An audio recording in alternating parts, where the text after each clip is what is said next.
Last week, a judge dismissed criminal charges for an Orange County man for illegally voting in the 2020 election. Peter Washington was the fourth of 20 people to have the charges tossed out. Investigator Lewis Bolden is in studio now with why Washington may not be out of the woods. Lewis. Well, Matt and Ginger, Amendment 4 allows people with felony convictions to have their rights restored unless they were convicted of murder or a sex crime. Peter Washington and the other defendants all had those convictions, but they thought their rights had been restored because they were allowed to register to vote and the state sent them voter ID cards. Washington tells me he lost his job after the August arrest, and now a bill that the legislature passed during the last special session changed the law that allowed the charges to be dismissed. A lot of sleepless nights wondering what if. Peter Washington says when he was arrested last August for voting in the 2020 election, the arrest turned his life upside down. Financially, I lost my job because of it. 6 months later, he says having the charges dismissed is a relief. It's like a weight lifted off you. And so that's the way I felt. It was like a relief. In a one-page ruling, Circuit Judge Jennifer Harris grants Washington's motion to dismiss and dismiss the charges against him for illegally voting in the 2020 election based on jurisdiction. The 20 people across the state were arrested by Governor DeSantis' election police, and the charges were brought not by local prosecutors, but by the statewide prosecutor.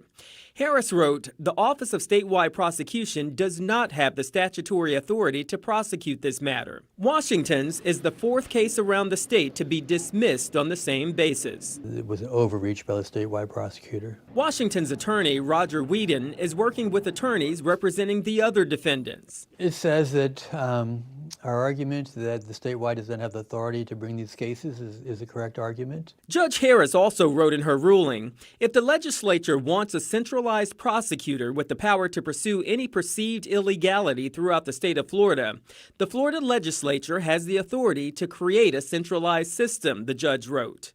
And that is exactly what the legislature did 2 weeks ago.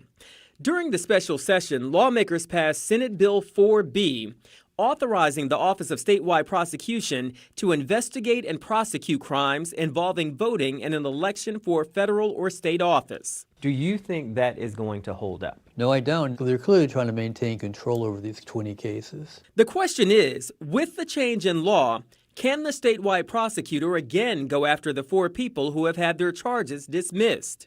Whedon argues the legislature does not have the authority to broaden the scope of the statewide prosecutor because the statewide prosecutor's authority is granted by the Constitution, particularly Article 4, Section 4B. Whedon says expanding that authority requires a constitutional amendment. So the legislature doesn't have the authority to change what's in the Constitution? Generally, that's the rule of law. I mean, if the Constitution grants authority to an agency, then to extend that authority would require an amendment to the Constitution. For Washington, it means more waiting to see what will come. It's like a nightmare that won't never go away. And you like, when would I wake up and see a better day? The governor did sign Senate Bill 4B into law, which means it could be facing a legal challenge along with many of the governor's other initiatives. Matt and Ginger?